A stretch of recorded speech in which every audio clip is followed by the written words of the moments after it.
a fascinating place. You have been opening it up for paranormal groups, obviously. A lot of them have been in this neck of the woods. What led you to do that in the first place?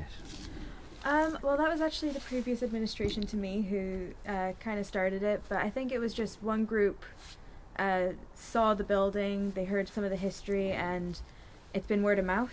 Everybody's been telling somebody, and that somebody's been telling somebody, because we don't advertise a lot for this building, and we're very hidden. You are. But we're going to show you a little bit later on the most amazing little tea shop that you have to come here for. Now, it's weird to find it, because we drove around a little bit. Head for Vane Tempest Hospital is kind of where you drive through their car park to get to it. But in the corner, all shielded up with white kind of wooden frames, is the most beautiful tea shop, and that's yours. Yes. It's amazing. And I can just imagine you saying to your dad, "Dad, can I have the morgue, please, to open a shop in?" It just seems like you're asking for trouble. Yes. And have you had any kind of strange anything there? We've had we've had two ghost hunt groups in there who had midnight high tea. Right. And they've done some things, and they say there's a guy that stands at the door, but he's not allowed to come in apparently. Oh, right. Have you ever been aware of anything, ever felt anything? It's one of those buildings where you always feel like something's watching you. Right. But I'm not too... I'm getting the impression that you just kind of distance yourself. I'm working in the shop today, and you just get on with it. Yes. That's it. Stories of the place. What ghost stories have you heard then? Oh, I've heard many over the years. The administrator 3 administrators ago, he was very into the paranormal side of this building, and he always used to refer to the little boy who haunts the ladies' toilets.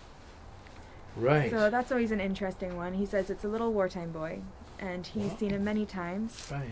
And the old caretaker, John, apparently his spirit's around here because he would come in and the kettle would click on.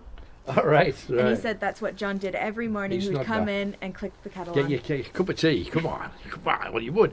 The interesting thing is, and I've searched long and hard to find wartime Vane Tempest Hall, and there's little or nothing told about it other than the air raid precautions officer, the fire officer, used to sometimes go up the tower so they could watch over the neighbourhood to see if any bombs had been dropped. But to my knowledge, very, very, very few were in this neck of the wood anyway. So he had a pretty easy... He was probably clicking the kettle on a fair bit too. Reading a good book. I would have thought so. But thank you very much for allowing us to do this.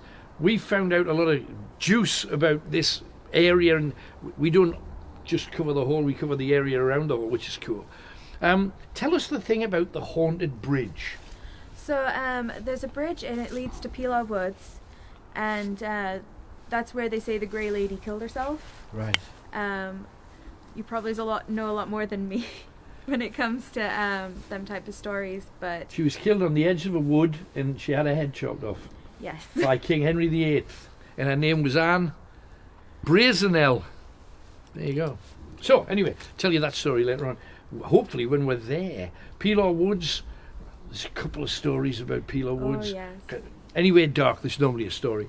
But attached to this hall, the amount of history and the amount of famous people that even the people that live nearby will not necessarily know. Yeah. It's amazing. So to open up another place that the people around here they have in their backyard and they've probably never even experienced it.